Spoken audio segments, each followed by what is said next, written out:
The Big Ten has some really good quarterbacks, but who is number one? Is it Julian Sayin or Dante Moore? And the SEC, well, they had to worry about football. Now they got to worry about men's basketball when it comes to the Big Ten. You're talking ball with the Big Ten Squad, sponsored by Game Time.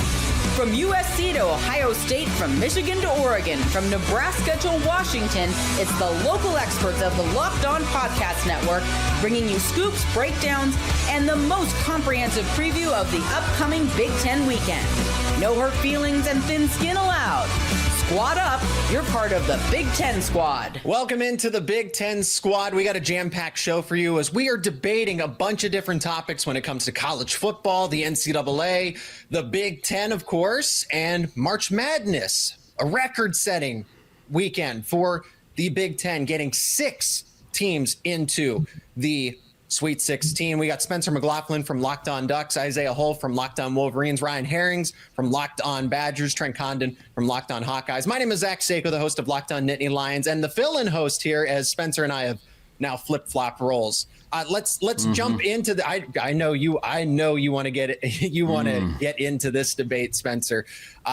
The Big Ten QBs. We're going to start here. Julian Sayin, the number one quarterback in the Big Ten.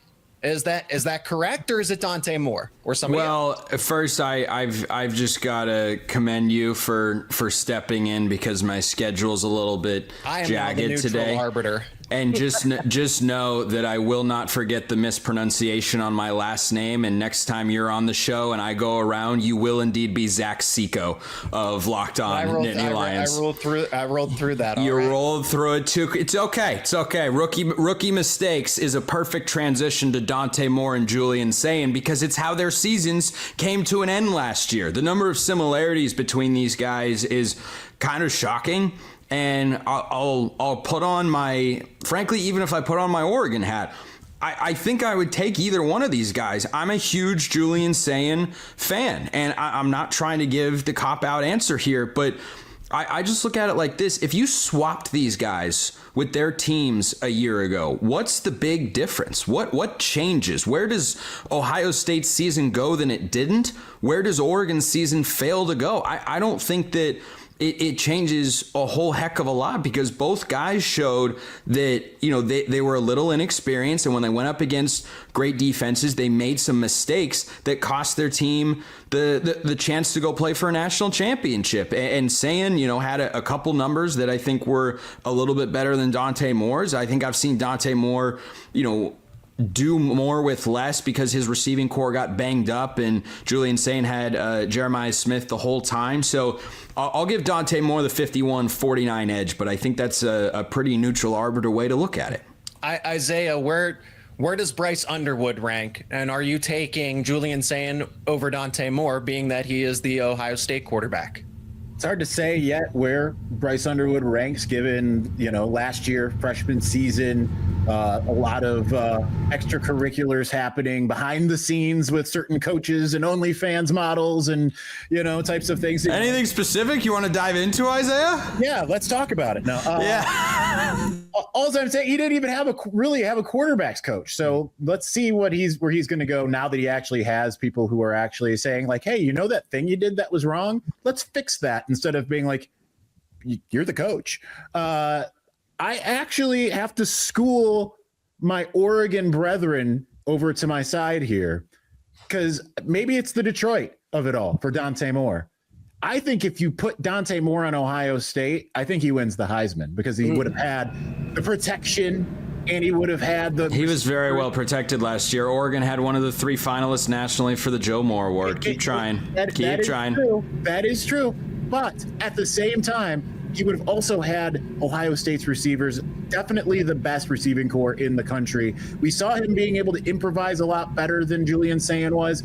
I think that Dante Moore is head and shoulders better than Julian Sayin. Craig, jump into this. Yeah, and I'm glad I could be here. I didn't think I was going to be here for this time. Great to have you. I'm big into the Dante Moore camp. I have been. I think he's phenomenal. I think he'd be, top 2 pick in the NFL draft right now if he were coming out. He's that good. So I think he'd be great. And with Julian Sayin, I still wonder how much action we're going to get with Tavian St. Clair this year. Are they going to have a not a 2-quarterback system, but I wonder if they're going to use him, say the way Michigan was using their quarterbacks a couple of years ago. Change your pace. Is that what you're saying? Use them ineffectually? I was going to say, why would anyone want to copy Michigan's quarterback play from the last 2 years? What is the potential upside that you're seeing? Hey, by the way, what's the scandal going on in Oregon? So Dylan Raiola, who thinks he's Patrick Mahomes, is dropping number 15. He's bringing out the Mariota number 8. What is going on over there? There's no scandal. He just called and asked.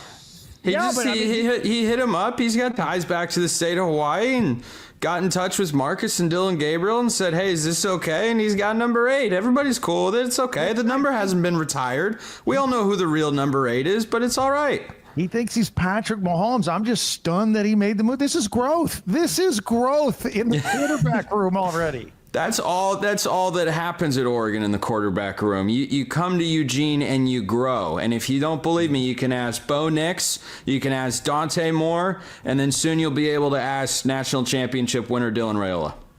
Trent, you have 2 quarterbacks that are up for the starting spot, and this is your opportunity to make the case for Sayin and Moore, but also defend your case because Iowa is typically at the bottom of the quarterback rankings. It says either or for Iowa QBs, but dead last. Yeah, I mean, obviously, I would take anybody over what we have right now out of those 2 guys.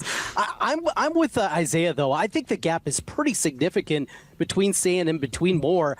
You look back, and obviously game number 1 last year, he was asked to do nothing against Texas. The first big road game, he did very little in that game against Washington. It was the defense that did that. And when the schedule tightened up at the end of the year, and the Buckeyes actually had to play somebody, threw a pick against Michigan, threw a pick against Indiana, threw 2 picks against Miami. I think the gap there, I saw what Dante Moore did in that game-winning drive against my Hawkeyes in Kinnick Stadium. And that throw, Julian Sayin was not making that throw that day. Dante Moore, big gap. Then it's Sayin. For Iowa, it's a big gap before we get to the bottom. And we got to see it this year. We saw growth out of the offense the last 2 years. We saw the running game make immense improvements after the firing of Brian Ferentz. But now the time to happen is at this point. It's going to be the first spring that they're going to have a healthy quarterback competition. That didn't happen in Tim Lester's first 2. So that's where the hope is, but it's hard for me to make a definitive argument that the Iowa quarterback room is going to be even in the top half of the league right now. Trent, I can't believe that Auburn watched Kirk Ferentz hire his son and then have to fire him. And then they looked at their basketball program and said, let's do this exact same thing. This is going to go great always. There's going to be nothing wrong here. I can't believe it didn't work out. Not surprising at all. Nepotism, it's a 4-letter word here in the state of Iowa. Ryan, your case for Moore versus Sayin and Colton Joseph taking over Old Dominion quarterback. Where does he rank? Oh, yes. Let's go to the Wisconsin fan for quarterback analysis. It's like going to the farmer for biomedical advice. I don't know. Haven't seen a good quarterback in a decade. Whatever. Here's the thing. I think Ohio State quarterbacks in general are pretty overrated. When was the last time they had a bad one? Everything is just so easy there for them. You look at Julian Sayin, you're looking at a guy who he can't create with his feet. He's pretty good inside the pocket, but I think if you want to be an elite quarterback at the college level, Dante Moore is more mobile. Williams is more mobile. A lot of guys in the Big Ten offer more. And if you were to flip pieces around, put Sayin on some of these lesser Big Ten teams where he can't sit in the pocket, where he's not throwing to 2 NFL receivers, where he doesn't have an elite offensive staff game planning for him, where he's not always playing with the lead generally, right? These game script things matter too. Playing from behind is a lot harder when teams can gear up against you with a pass rush and coverage. I think Sayin is overrated. I would take Moore. I would take Hoover. I would probably take Williams. Isaiah, I probably wouldn't take Underwood. I don't know. I got to see it with Underwood, but I don't know. I think you got to be more dynamic if you're going to be a really, really elite quarterback for any team. Ohio State can get away with it because they're Ohio State. So really quick on Colton Joseph, Badgers quarterback, ODU, sure. I mean, we've had 3 straight years of starting quarterbacks get hurt. So ultimately, it's just, can a quarterback be healthy for us? And if it is, it's going to be an improvement. I mean, people are just beaten down and downtrodden about the quarterback luck in Madison. Who's got the lower bar for quarterback play, Iowa or Wisconsin? I was sitting here going, can you average 200 yards? Sorry. Can you average 175 passing yards in a game? And Wisconsin's sitting there going, can you be on the field? Recently, it's got to be Wisconsin. We won a game. I say we, but Wisconsin won a game last year with our leading passer being our punter. I mean, it's got to be Wisconsin. Are you not supposed to do that? Yeah. It worked. We almost built the dude a statue. I mean, he almost but Kirk Ferentz is hearing that and going, I hadn't pondered that before. Don't give him any ideas. Hey, we still got more on the way here, more great debates. March Madness, it is quickly becoming a Big Ten dominated tournament. That was the SEC still had that. They're losing control of football. Now they're losing control of men's basketball. More on the way here on this Big Ten squad. And this episode is brought to you by Indeed. Workplace chaos, deadlines stacking up, your inbox is overflowing, and the one position that you have to fill is still sitting open. When the pressure's on and you need the right hire, this is a job for Sponsored Jobs. Indeed Sponsored Jobs helps you reach the people who actually fit what you were looking for: skills, experience, location. So you're not just hoping the right candidate stumbles across your post. Now, here's the stat that says it all. In the minute that I've been talking to you, companies like yours made 27 hires on Indeed, according to Indeed data worldwide. So if you're hiring, spend less time searching and more time interviewing candidates who check all your boxes with Indeed Sponsored Jobs. And listeners of this show will get $75 sponsored job credit to help get your job the premium status it deserves at Indeed.com/podcast. Just go to Indeed.com/podcast right now and support our show by saying you heard about Indeed on this podcast. Indeed.com/podcast. Terms and conditions apply. Do you need to hire? This is a job for Sponsored Jobs. Today's episode is also brought to you by Robinhood Prediction Markets. What if sports were traded like markets? Now you can put your sports IQ to work in real time with Robinhood Prediction Markets. It's not just you against the house. It's you participating in a live market. You can buy or sell your positions live all game long. Use your sports knowledge in the moments that matter. Robinhood Prediction Markets changes the game. It's people moving the action. So when momentum shifts, you can move with it. Now, I always knew the game, but never had a dynamic way to apply that knowledge. Now I can actually take part live in a market powered by people. You're no longer just a spectator. Play-by-play, you decide. Trade every play with Robinhood, now available across the U.S. Download the Robinhood app now to begin. Futures and cleared swaps trading involves significant risk and is not appropriate for everyone. Event contracts are offered by Robinhood Derivatives, LLC, a registered futures commission, merchant, and swap firm. All right, and we jump back into the Big Ten squad as we're talking about March Madness. Hey, the Big Ten is starting to take over the March Madness tournament. And Trent, we're going to begin with you and work our way back around, as you should have the first word here. Iowa has the biggest, and then we're going to go to Ryan next because his team's not here because of another big upset. But Trent, Iowa knocking off Florida, an amazing buzzer beater here. I want to know about knocking off the number 1 seed, but also how the Big Ten is really starting to push back on the SEC here. And this is turning into a Big Ten dominant tournament as a record 6 Big Ten teams are in the Sweet 16. And that's great, and it's certainly great from the Iowa perspective. I'll get that in a moment, but in the grand scheme of things, it's going to be up to Isaiah above me. We got to win a national championship. We know the narrative since 2000. That has to change if we're really going to have this conversation about the Big Ten supplanting and surpassing. It has to end in a national championship because that bugaboo has been there. From the Iowa perspective, I was talking about it earlier on my radio show today. I was sitting the last time Iowa was in the Sweet 16 at a bar stool my freshman year at the University of Iowa at One Eye Jake's. It's a bar that's no longer in Iowa City anymore. Was that like pre-World War II? It was 1999. It was a long time ago. I'm an old man here, and it was a different time, certainly in the world, and now I'm jumping up and down with my kids in the living room and watching that one and just how great it was. But there's been a lot of turmoil. There's been a lot of frustration. We've seen the women's program that turns into sellouts. That's what Iowa men's basketball was. It was a huge thing in the state of Iowa. They formulated, and Craig will remember this because Indiana stole the idea, the Iowa Basketball Network. And every station and every area of the state had every single game that was on throughout the course of the season in the late 70s and the 80s and the 90s. It was a huge thing, and they'd get a 75 share for regular season basketball games in the state of Iowa.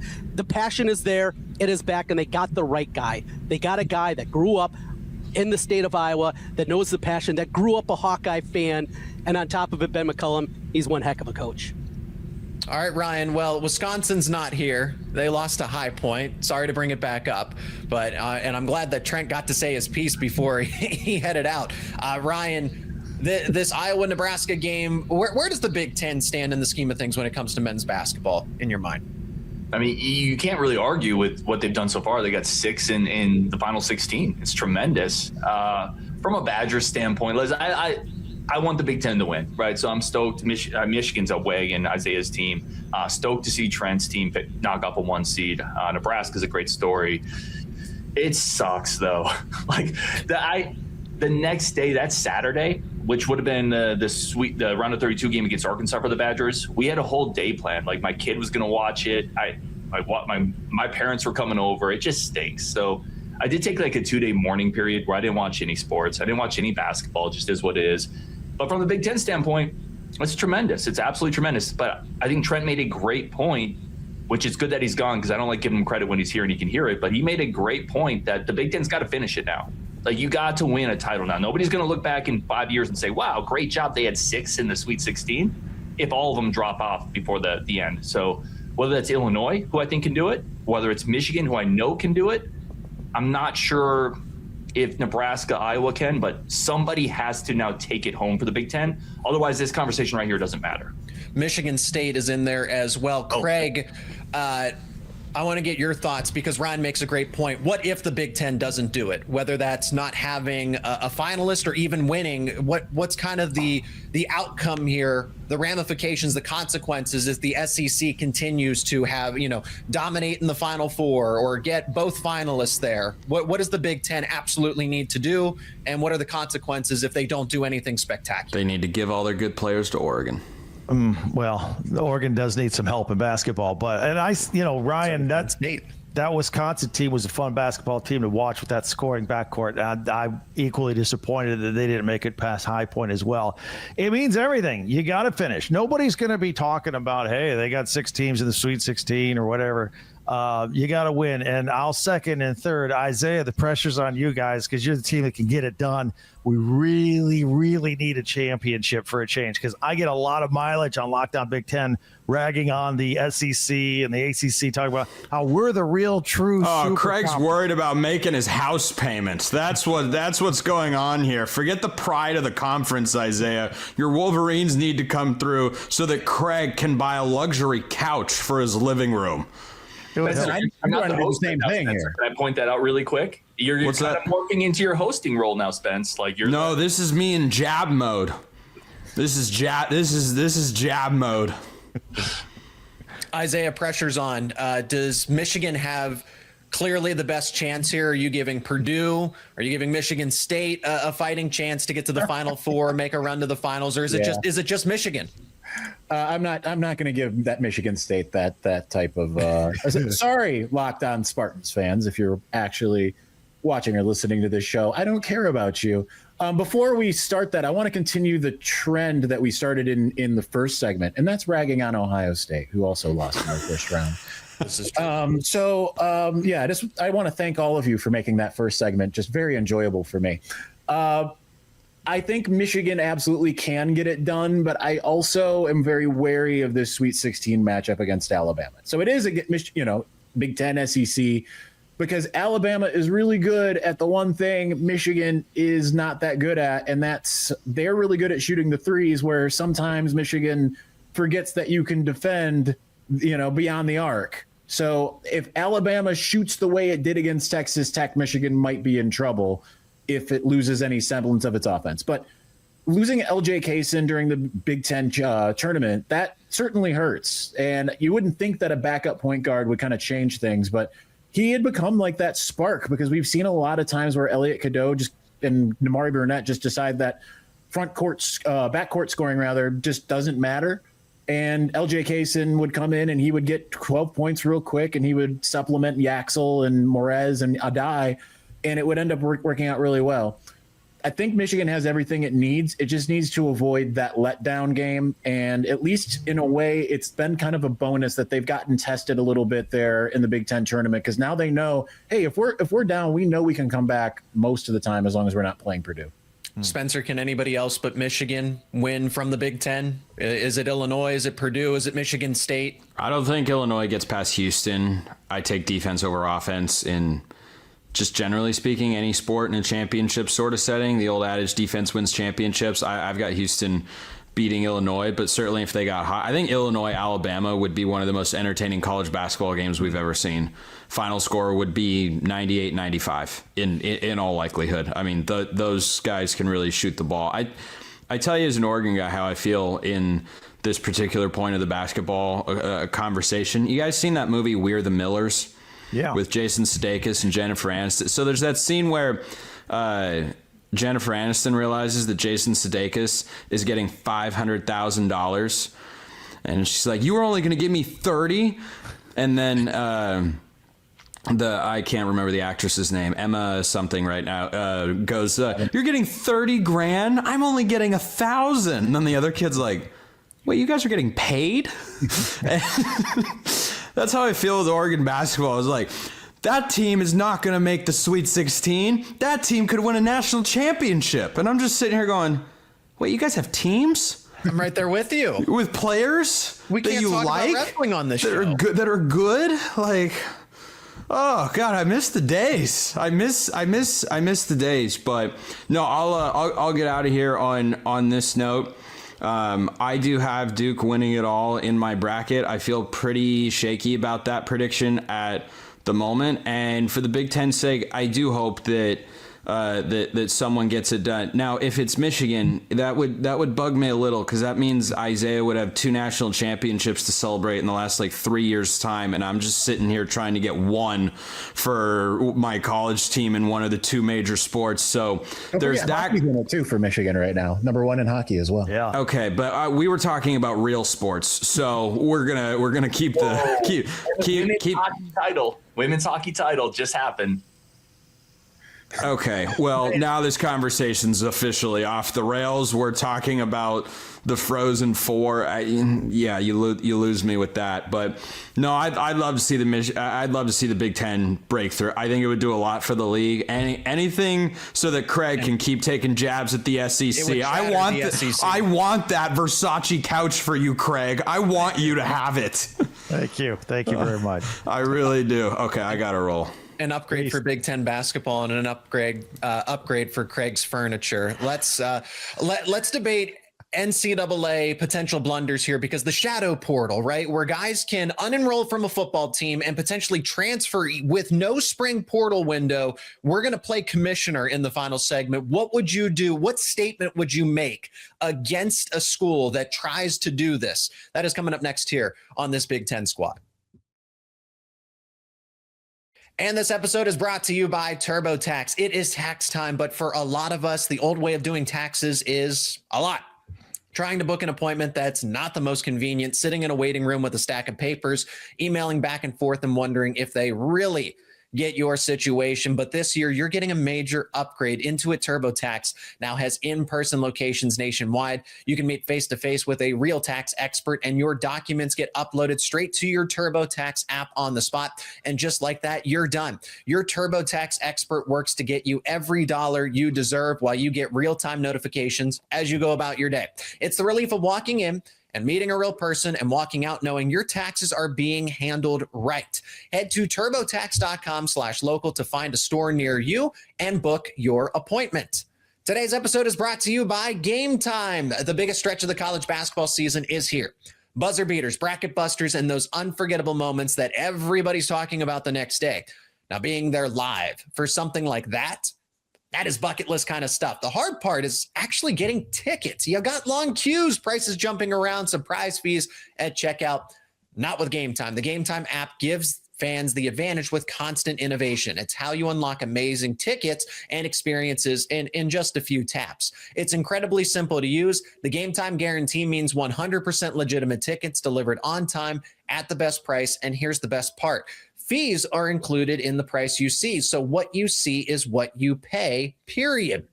No stress, no guesswork, just a smooth experience from start to finish. That's exactly what you want during the busiest part of the season. Take the guesswork out of buying college basketball tickets with Game Time. Download the Game Time app, create an account, use code Locked On for $20 off your first purchase. Terms apply. Again, create an account, redeem code LOCKEDON for $20 off. Download the Game Time app today.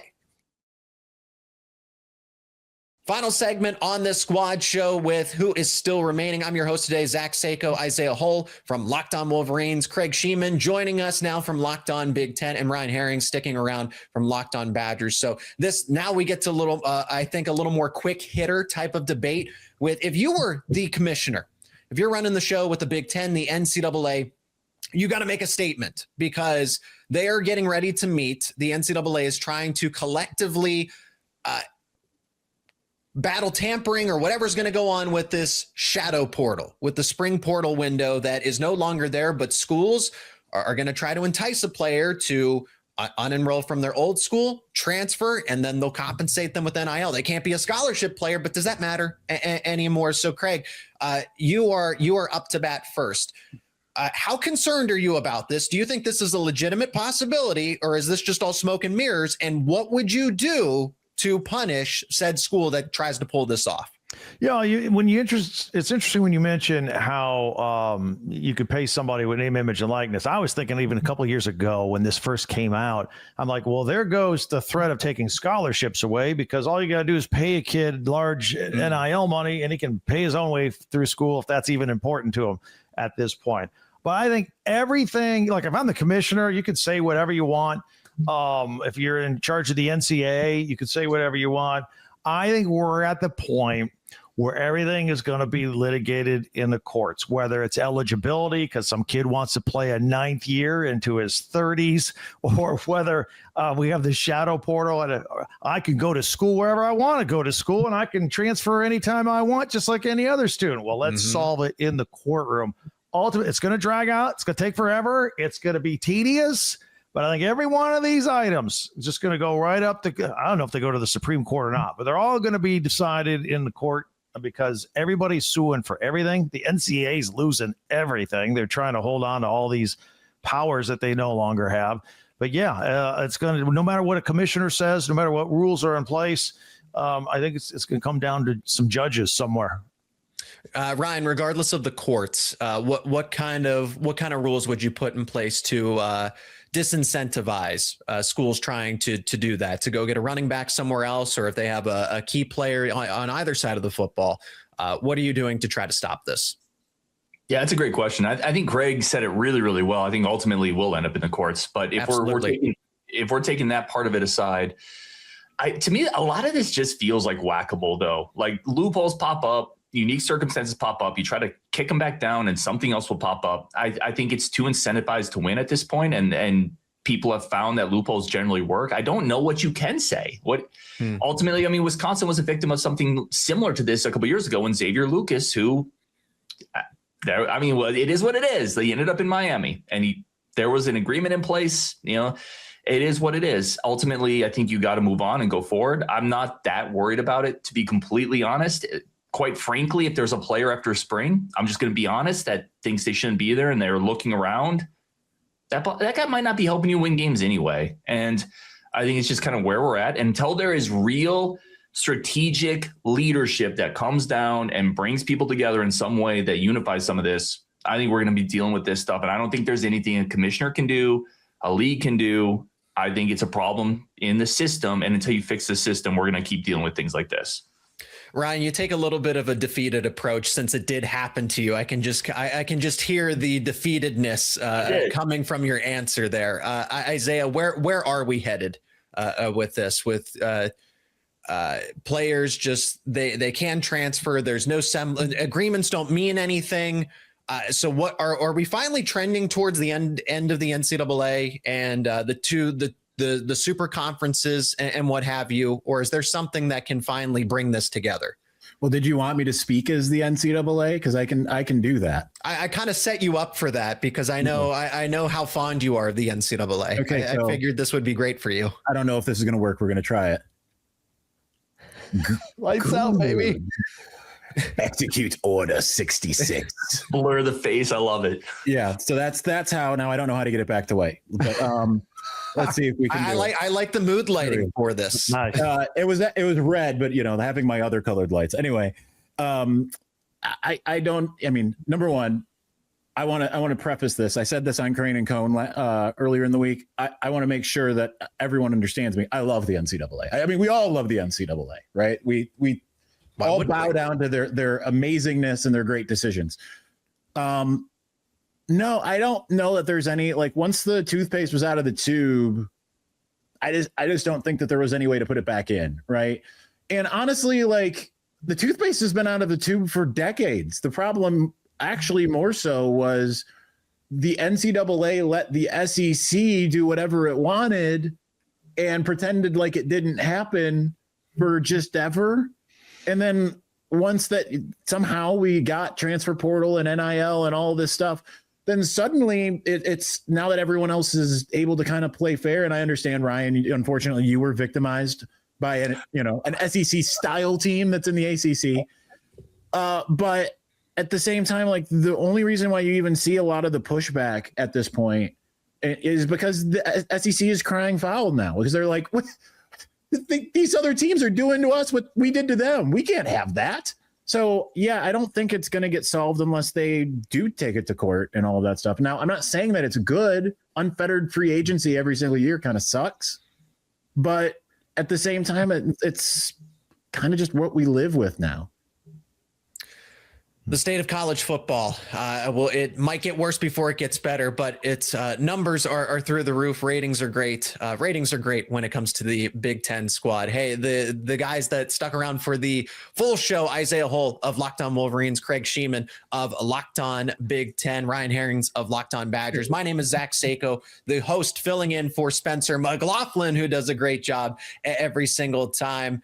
Great to be here. Great to host. It was truly a privilege. Thank you so much for joining us on the Big Ten squad, and we'll be talking to you all again very soon here across the Locked On Podcast Network.